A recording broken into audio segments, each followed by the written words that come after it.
presença fazendo animação.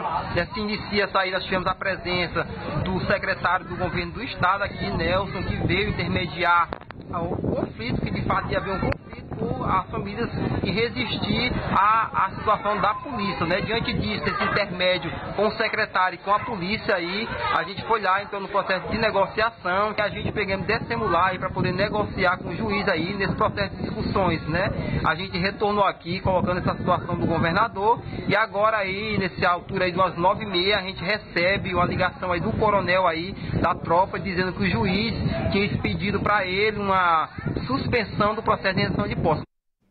Comprar imóvel novo vai ser mais arriscado. O Senado aprovou o texto base do projeto de lei que permite à construtora ficar com até metade do valor pago pelo consumidor em caso de desistência da compra. Antes, o comprador perdia no máximo 25% do que gastou. O autor do projeto é o deputado Celso Russomano, do PRB de São Paulo. Se a proposta for modificada, deverá voltar à Câmara para aprovação. Desde o início deste mês, cerca de 8.000 professores da rede estadual de São Paulo estão com salários atrasados ou passam por irregularidades no pagamento. Veja na reportagem de Leandro Chaves. A Wanda é professora da rede pública estadual. No 5º dia útil deste mês, ela deveria ter recebido o equivalente a 30 aulas ministradas. Mas, quando abriu o Olerite, tomou um susto. Quando eu abri o Olerite, eu recebi por 4 aulas, pasmem. Quer dizer, aí a situação fica apertada. Então, a situação fica apertada, o cartão de crédito a gente paga o mínimo. Isso incide também no Vale Alimentação, porque eu recebi 2 vales alimentação, quando eu deveria receber 28. Então, quem se importa que também não veio o Vale Alimentação e que eu também não consegui ir ao mercado, né? O caso da Wanda não é o único. Desde o início deste mês, cerca de 8.000 professores da rede estadual estão com os salários atrasados ou passam por irregularidades no pagamento. Um erro no novo sistema digital do governo teria causado as divergências nas folhas. Só aqui em São Bernardo eu conheço mais ou menos uns 30 entre professores e professoras.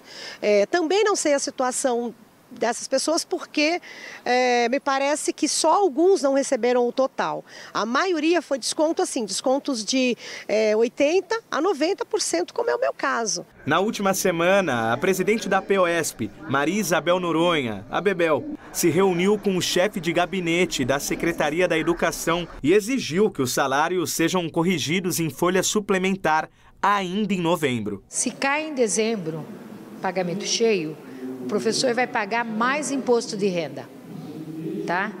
E não tem como tirar disso porque cai naquele mês. Então, o que a gente está lutando muito é que caia ainda em novembro. Hoje ainda farei contato com a CGRH para saber do resultado, porque tem que cair no máximo até a semana que vem. Porque se cair no pagamento 5º dia útil de dezembro, fica a folha de dezembro e mais esses atrasados que estão aí. A Tenaris Confab, fabricante de tubos de aço e tubos para o setor petrolífero, anunciou a demissão de 350 funcionários na fábrica de Pindamonhangaba, no interior de São Paulo. A empresa alega que houve queda na produção com baixa no setor de óleo e gás e com o fim de um projeto de exportação que representava 80% da produção da planta. Os trabalhadores ameaçam entrar em greve caso a empresa não apresente nova proposta para evitar as demissões. Dirigentes sindicais gaúchos realizaram uma plenária hoje no centro de Porto Alegre com o ex-ministro Celso Amorim para debater a conjuntura do próximo período e organizar as mobilizações em defesa dos direitos dos trabalhadores. A reportagem é de Guilherme Oliveira. Passadas as eleições, chegou o momento de organizar a agenda do movimento sindical. Com essa finalidade, a Central Única dos Trabalhadores convidou o ex-ministro Celso Amorim para analisar a atual conjuntura com os principais dirigentes sindicais do Rio Grande do Sul. A presença do Celso Amorim hoje, do chanceler Celso Amorim aqui no Rio Grande do Sul, chamado para essa reunião da executiva ampliada da CUT, tem esse objetivo de nos subsidiar de forma mais consistente com os elementos da conjuntura internacional e nacional para que nós possamos enfrentar esse período.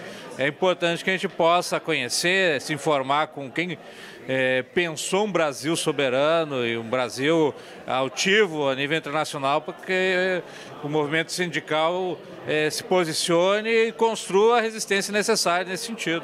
Nós vivemos um momento difícil, um momento em que nós vamos ter que nos organizar para resistirmos democraticamente, quero sempre dizer isso, democraticamente e pacificamente, a medidas que possam afetar o interesse do povo brasileiro. Muita coisa já ocorreu, infelizmente, na área trabalhista, mas há outras ameaças na área da Previdência, na área também, como já mencionei, das empresas brasileiras, e eu acho que os trabalhadores, em geral, os trabalhadores do Rio Grande do Sul terão um papel importante dentro desse processo. Durante sua fala, o ex-ministro das Relações Exteriores do governo Lula analisou com preocupação a declaração de Paulo Guedes, futuro ministro da Economia do governo Bolsonaro, sobre o Mercosul deixar de ser uma prioridade para o Brasil. As pessoas têm que entender que, além de ser um grande mercado, o principal mercado para manufaturas, brasileiras, o percentual das nossas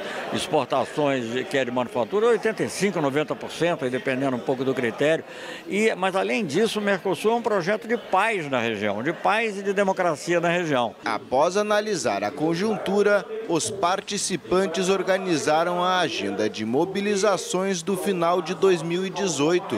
Nós temos, no dia 22, já uma chamada da CUT Nacional para nós fazermos uma panfletiação, uma discussão com a comunidade, com a população, sobre o que é a Previdência Social e uma possível reforma da Previdência nefasta implantada pelo governo Bolsonaro, os sinais que ele está dando é disso. Nós temos no dia 26 já mais uma atividade de organização, que é o debate e a consolidação a construção de uma frente ampla para enfrentar o período. Para além das mobilizações próximas, os participantes reafirmaram o seu compromisso de lutar pela liberdade do ex-presidente Lula. Porque nós entendemos que o nosso presidente Lula está preso por uma questão política, por uma questão ideológica, porque era o candidato que apresentava com grandes chances de ganhar a eleição, inclusive no primeiro turno, e o Lula representa o avanço da classe trabalhadora que já demonstrou no seu governo, né? Então, os trabalhadores, nós tivemos muito avanço, tanto na área social como da área trabalhista, e o Lula seria, em tese, na visão dos grandes capitalistas, um empecilho, para o projeto neoliberal que foi implementado no país. Não dá para separar a luta pela democracia da luta pela liberdade do presidente Lula. O presidente Lula é um símbolo no mundo. A segunda turma do Supremo Tribunal Federal determinou o desarquivamento do inquérito que apura a participação do senador Aécio Neves em esquema de desvio de dinheiro em Furnas, estatal do setor energético. A investigação sobre crimes de corrupção passiva e lavagem de dinheiro foi aberta em 2016 e havia sido arquivada em junho pelo ministro Gilmar Mendes. O caso voltou ao STF após um recurso da Procuradoria-Geral da República que afirma haver novas suspeitas contra Aécio. E quem tinha esperança de um resgate dos princípios constitucionais pelo atual presidente do Supremo Tribunal Federal ficou decepcionado. O comentário é de José Lopes Feijó. Basta ver, por exemplo, as manobras denunciadas, inclusive por outros juízes do Supremo Tribunal Federal, feitas pela ministra Carmen Lúcia, no sentido de impedir que a questão da presunção da inocência fosse a julgamento no plenário do Supremo, para evitar que este princípio constitucional fosse restabelecido e, com isso, pudessem ser, por exemplo, concedido habeas corpus ao ex-presidente Lula. A manobra que foi feita para impedir que um habeas corpus concedido ao presidente Lula por um juiz de Porto Alegre fosse efetivado, conforme manda a lei, num claro desrespeito às normas legais e constitucionais.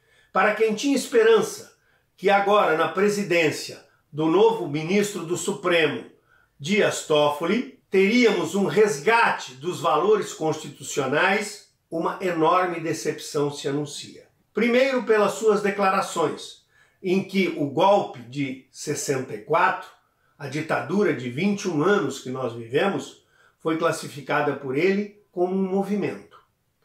Depois, pelo fato de que nomeou como seu assessor um general, deixando claro que as pressões dos militares sobre o Supremo eram mais amplas do que se podia perceber.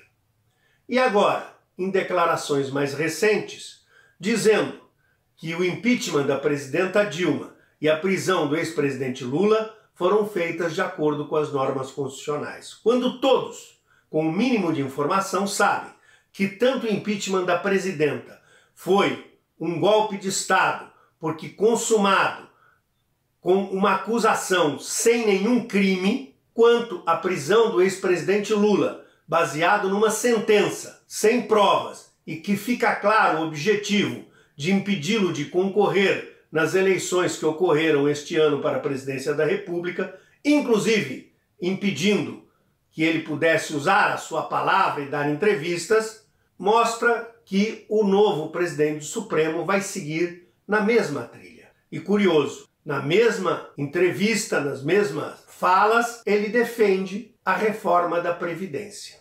Ou seja, tudo aquilo que o governo eleito quer fazer para prejudicar a população brasileira, a classe trabalhadora, por exemplo, com uma reforma da Previdência que retira direitos da classe trabalhadora, estão agora também na boca do presidente do Supremo Tribunal Federal. É interessante porque eles dizem que essa reforma é boa, mas ela não serve nem para militares e nem para juízes. Ela é boa, segundo eles, apenas para os trabalhadores, que de boa não tem nada, porque vai acabar, na prática, com o direito à aposentadoria e outros direitos previdenciários que trabalhadores e trabalhadoras têm. Para aqueles que acreditavam que, com a nova presidência do Supremo, pudéssemos ter resgatado os princípios constitucionais e os direitos de cidadania, o seu pronunciamento é uma grande decepção. Diante das ameaças de criminalização dos movimentos sociais, a Frente Ampla em Defesa da Democracia promoveu ato agora à tarde no Salão Verde da Câmara dos Deputados, em Brasília. O líder do MTST, Movimento dos Trabalhadores Sem Teto, Guilherme Boulos, participou do protesto. Se há pessoas que lutam por moradia e lutam por terra no Brasil, isso não vai se resolver nem com lei e nem com violência. Isso vai se resolver com políticas públicas. A forma de resolver, ou como eles dizem, de acabar com o MTST, é construir 7 milhões de casas para todos os sem-teto desse país. A forma de acabar com o MST é fazer reforma agrária para que todo trabalhador sem terra possa ter terra para trabalhar nela. Não se acaba com o movimento social, não se lida com o movimento social na pancada, se lida com políticas públicas e é isso que nós defendemos. Aqui se estabelece e se forma uma articulação e uma frente ampla de partidos, movimentos e sociedade civil em defesa dos movimentos sociais e das liberdades democráticas do nosso país. Daqui a pouco, Fernando Haddad deve entrar com ação contra o WhatsApp nos Estados Unidos. A gente volta já.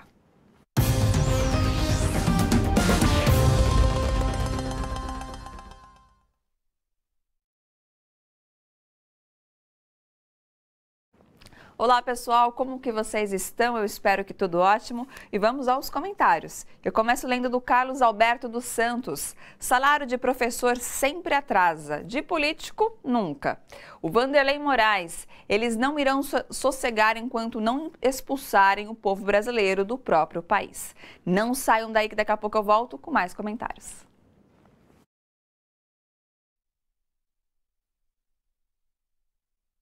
As críticas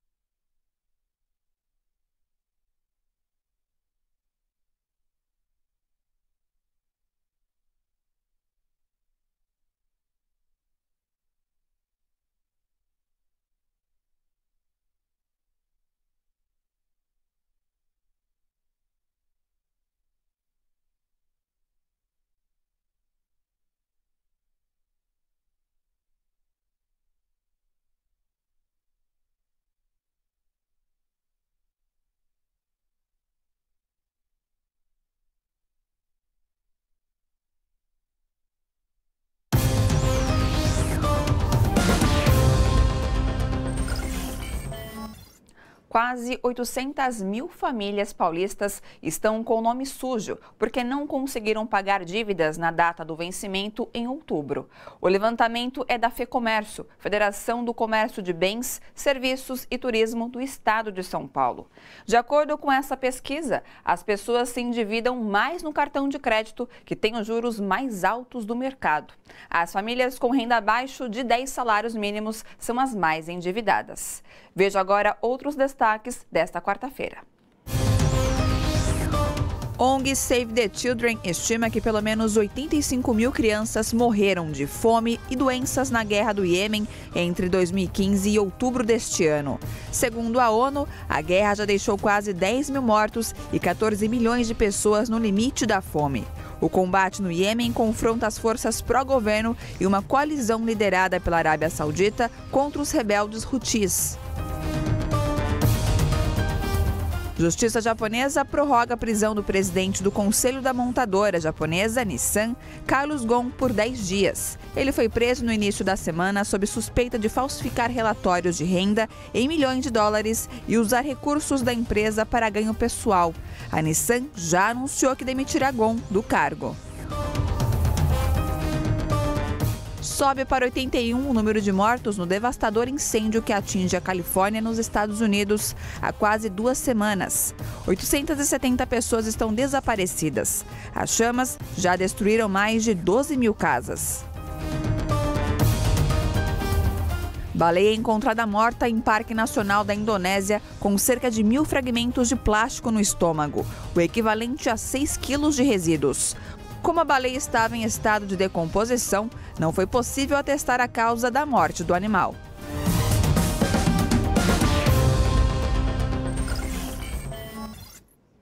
Donald Trump deu declarações apoiando a Arábia Saudita, mesmo após a divulgação de imagens que mostram a presença de um sósia do jornalista Jamal Khashoggi para fingir que ele deixara o consulado na Turquia, onde foi assassinado. Mas a estratégia de Trump sofre oposição, inclusive dos republicanos, no Congresso dos Estados Unidos. A análise é do nosso comentarista internacional, Flávio Aguiar.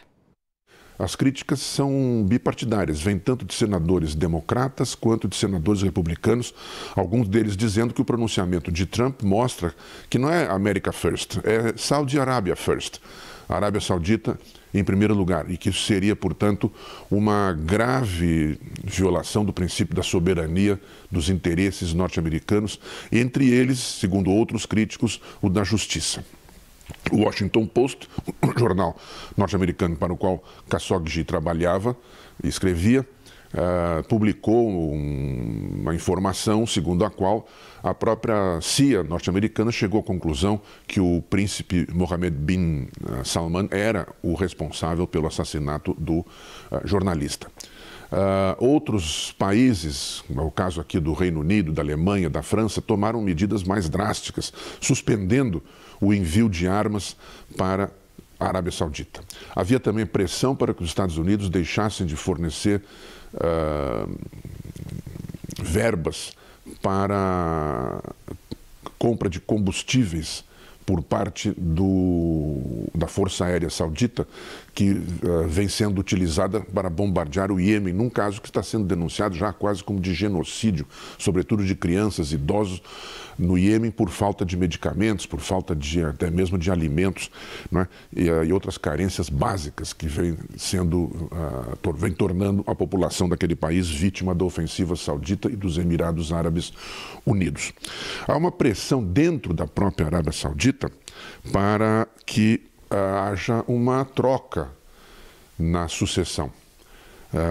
Há rumores de que estaria sendo favorecido um outro príncipe, o príncipe Ahmed bin Abdelaziz, que já serviu ao governo saudita.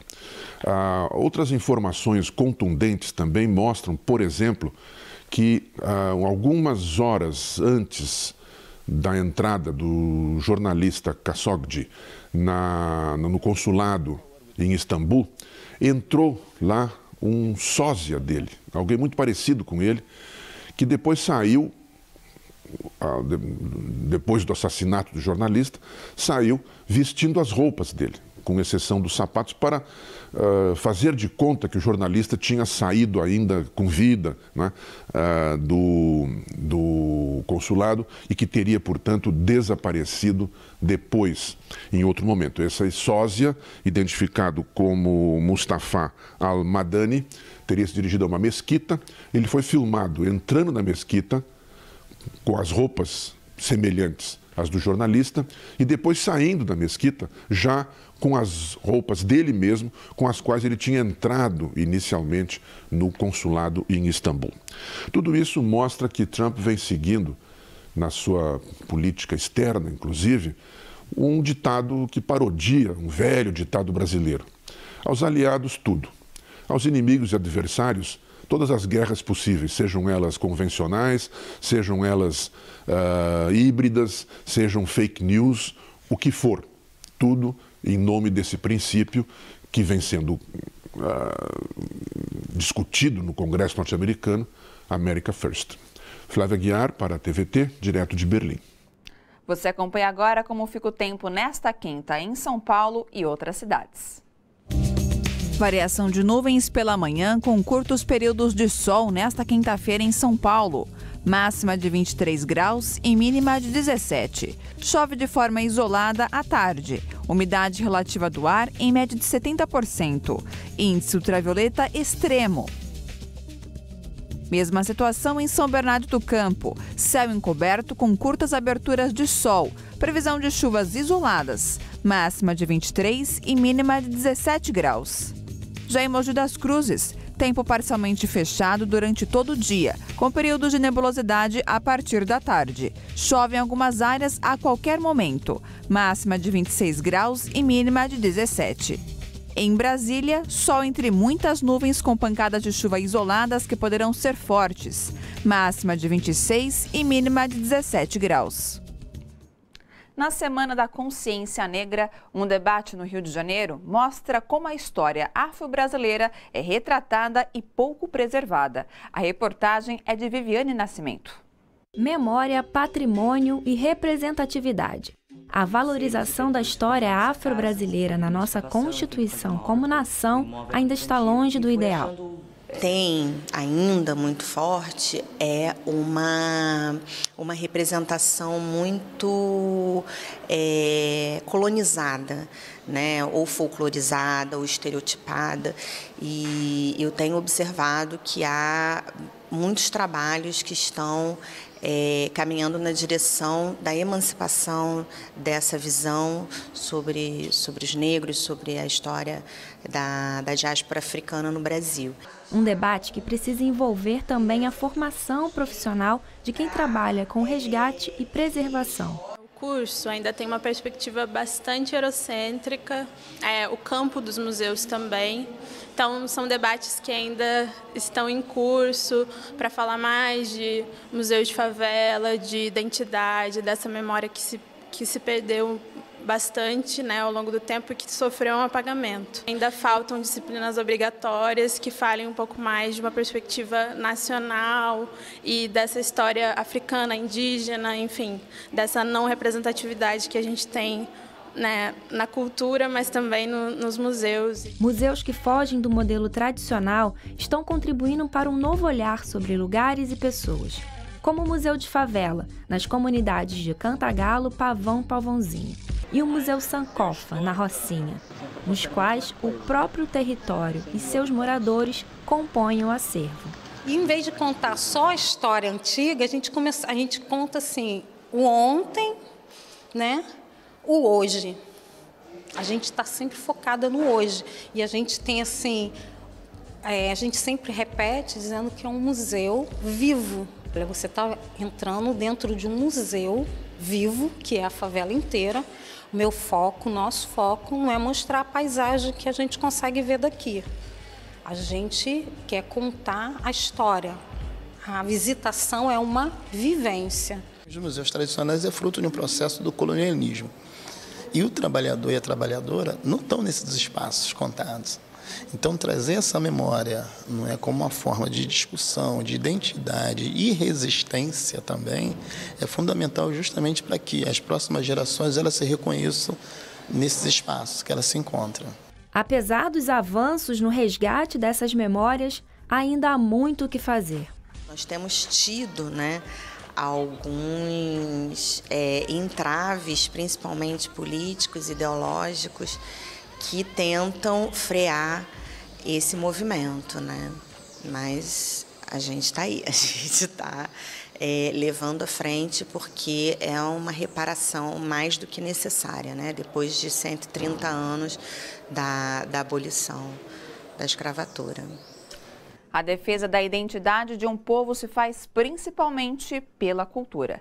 Veja neste vídeo do jornal Brasil de Fato.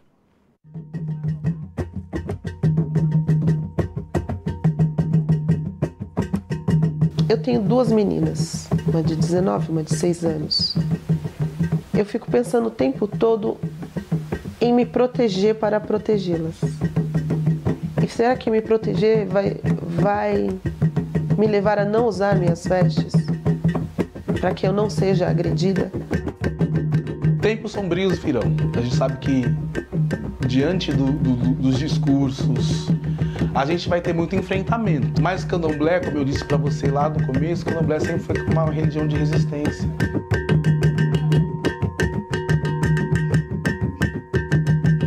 O mês da consciência negra é um mês que todo mundo tem que parar e fazer uma reflexão. E são feitas ações pontuais, eu confesso que são pontuais, e não acredito que não devam acontecer apenas durante o mês da consciência negra, e sim durante o ano todo.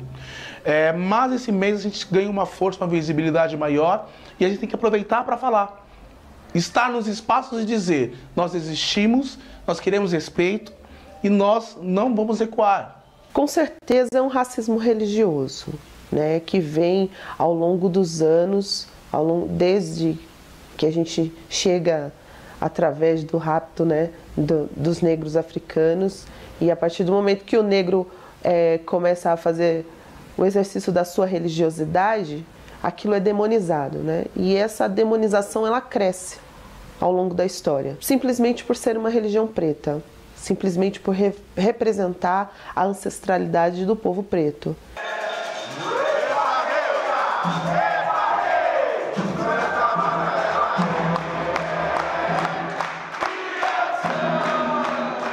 Eu passando de Quelê, que é o nosso colar sagrado, e eu escutei lá, queima!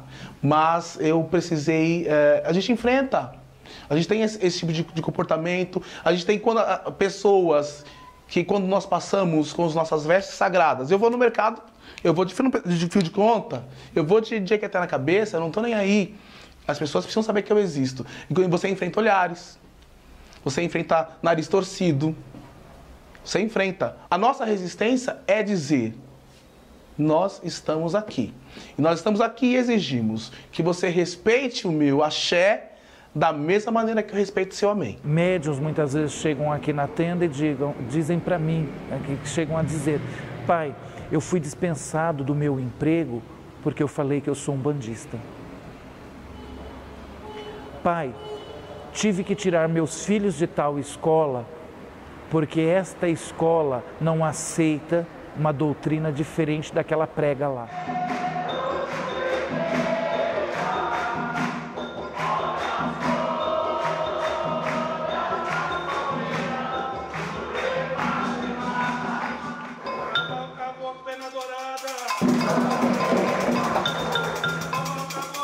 E com a chegada desse novo governo, nós tememos muito esta união do novo governo às religiões neopentecostais, à bancada evangélica, que ao longo do tempo tem criado leis, usado dos mecanismos de lei para bloquear diversas formas de expressão do nosso povo. A gente tem sofrido muito em relação às igrejas neopentecostais que demonizam o tempo todo o candomblé nos seus espaços de mídia. Eles têm um espaço de mídia muito grande. Com o aval deste novo governo, nós vamos perder consideravelmente vários direitos.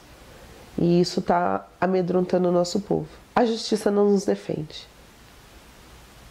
A gente não tem a garantia nenhuma de que a polícia vai defender o terreiro, de que a gente vai conseguir processar a veras esse povo que tem atacado os terreiros de Umbanda e Candomblé.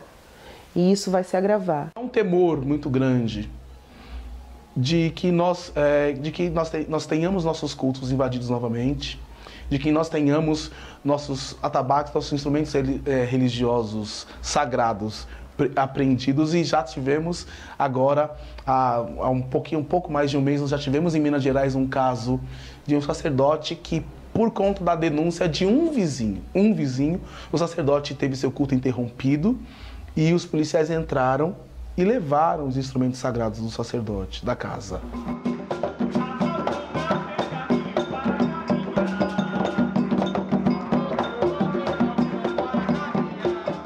Não tem como separar o ser negro do ser candomblé, ser candomblecista é uma coisa só, e a nossa resistência é durante o ano todo. A gente ganha um pouquinho de visibilidade durante esse ano, durante o mês de novembro, mas pra gente vai continuar a luta sempre. Agora, durante as semanas, durante os meses, durante os anos, e assim vai consecutivamente.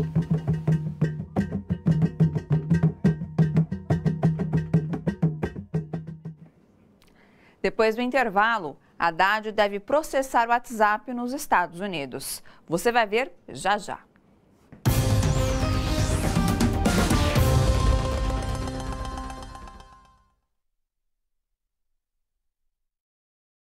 Das redes sociais, voltei aqui com seus comentários e eu leio do Carlos Riesco, Baixada Santista, aqui no litoral de São Paulo.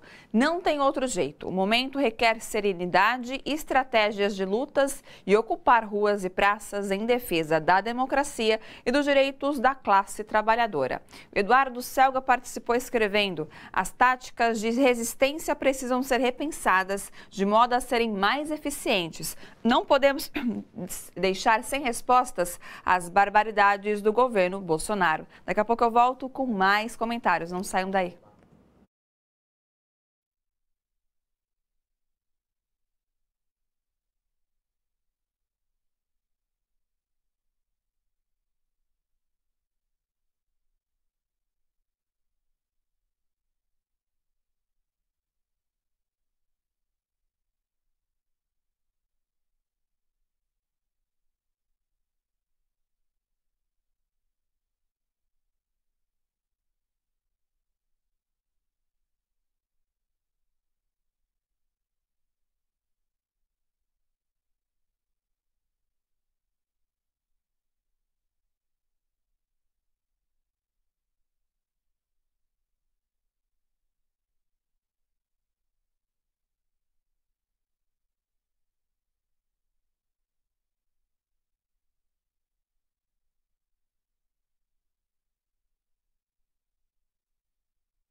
$18 milhões de imigrantes e refugiados pelo mundo são crianças e adolescentes em idade escolar. E metade delas não está na escola. Esses números preocupam a Unesco, Organização das Nações Unidas para a Educação, a Ciência e a Cultura. A reportagem é de Jô Miyagi. Hoje, em São Paulo, a Unesco lançou o relatório Migração, Deslocamento e Educação. Construir pontes, não muros. Rebeca Otero, coordenadora da Unesco no Brasil sobre educação, afirma que o tema é um desafio para a maioria dos países, mas é um esforço importante em nome das crianças. É fundamental, porque sem educação o indivíduo não se desenvolve, o país não se desenvolve, né? Então é fundamental que a gente garanta, porque a educação é um direito, e nós temos que garantir a todos, inclusive aos migrantes. Na cidade de São Paulo, as escolas de educação infantil já recebem as crianças refugiadas. Segundo os professores, a adaptação e a integração são muito rápidas. Essas professoras da Escola Municipal João Mendonça Falcão estavam no lançamento para contar a experiência de trabalhar com refugiados e imigrantes. É um ganho cultural imensurável, essa troca entre as culturas, né? E as crianças, elas acolhem muito bem os imigrantes, os refugiados. As crianças, lógico, têm uma dificuldade no começo, né? Alguns mais, outros menos.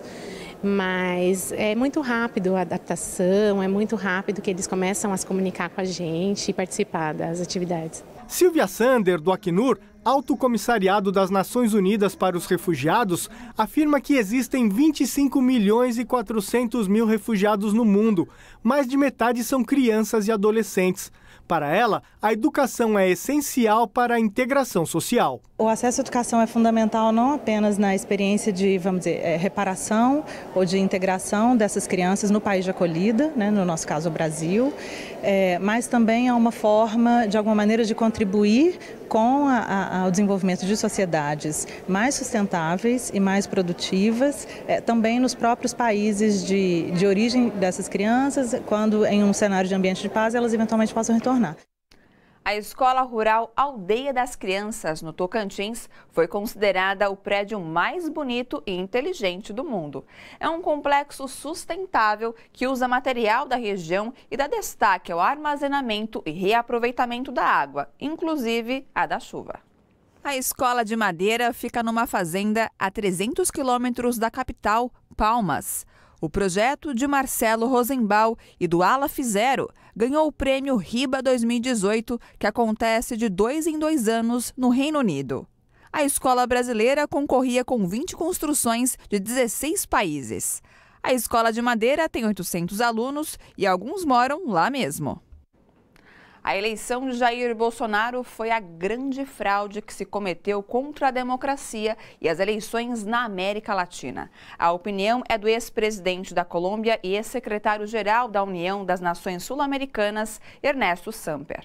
No Twitter, Samper afirmou que o único que podia vencer era Lula e completou: impedir uma pessoa de concorrer é uma fraude à democracia.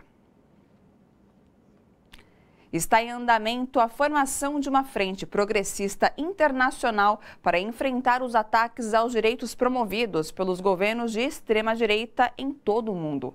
Foi o que disse agora há pouco em entrevista coletiva o candidato do PT nas últimas eleições presidenciais, o ex-ministro Fernando Haddad. Haddad confirmou que no próximo dia 1º estará nos Estados Unidos para participar do lançamento da Frente Democrática, organizada pelo senador Bernie Sanders. Haddad anunciou que durante a viagem vai procurar a direção do WhatsApp para tentar esclarecer a origem dos ataques que sofreu durante a disputa presidencial no Brasil. Aproveito para dizer que nessa minha viagem aos Estados Unidos, nós pretendemos explorar a possibilidade de entrar com uma ação judicial contra o WhatsApp lá, na sede da empresa, para que ela lá preste contas do que fez aqui, desconhecendo a jurisdição das autoridades brasileiras sobre o que eles deveriam, em termos de transparência, oferecer para o país. Eles estão se recusando a abrir os dados, não os microdados, mas os dados, os macrodados, sobre a onda de fake news, sobretudo na última semana do primeiro turno, né? E nós vamos estudar a possibilidade de uma ação judicial em solo americano, para que eles efetivamente possam dizer a que se prestaram nas eleições brasileiras, com o intuito de que isso não se repita. Não, nem aqui, nem em nenhum outro lugar do mundo. E acho que há interesse das forças democráticas em esclarecer exatamente isso, uma vez que todos os especialistas, né, são unânimes em afirmar que está havendo na política um mau uso da tecnologia da informação, prestando um desserviço à causa democrática. O senador americano Bernie Sanders convidou o ex-ministro Fernando Haddad para participar do lançamento de uma coalizão internacional progressista. A frente, idealizada por Sanders e pelo ex-ministro das Finanças da Grécia, Yanis Varoufakis, será lançada no dia 1º de dezembro em Nova York. A ideia é combater a proliferação de governos de extrema-direita mundo afora.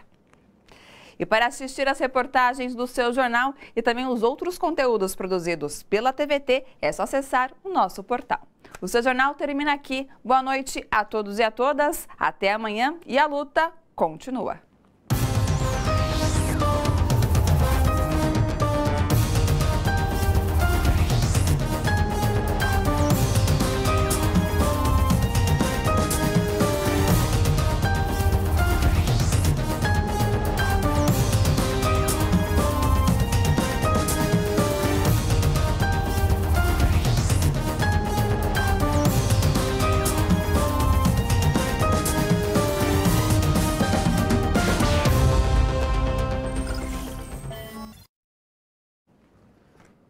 Pessoal, o jornal já terminou, mas os seus comentários ainda não. Eu vou ler o da Fátima Soares Leal, de Governador Valadares, Minas.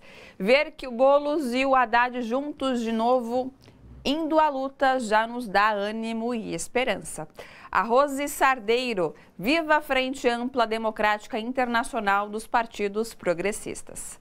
Bom, agradeço a todos que participaram enviando comentários, aqui participando comigo. Infelizmente não dá para ler todos os comentários, mas a gente vai tentando aos poucos. Obrigada pela companhia e pela interação também. E não se esqueçam, amanhã pontualmente, hein? A partir das 7 da noite tem mais notícias e informações aqui no seu jornal. Beijo grande e até lá!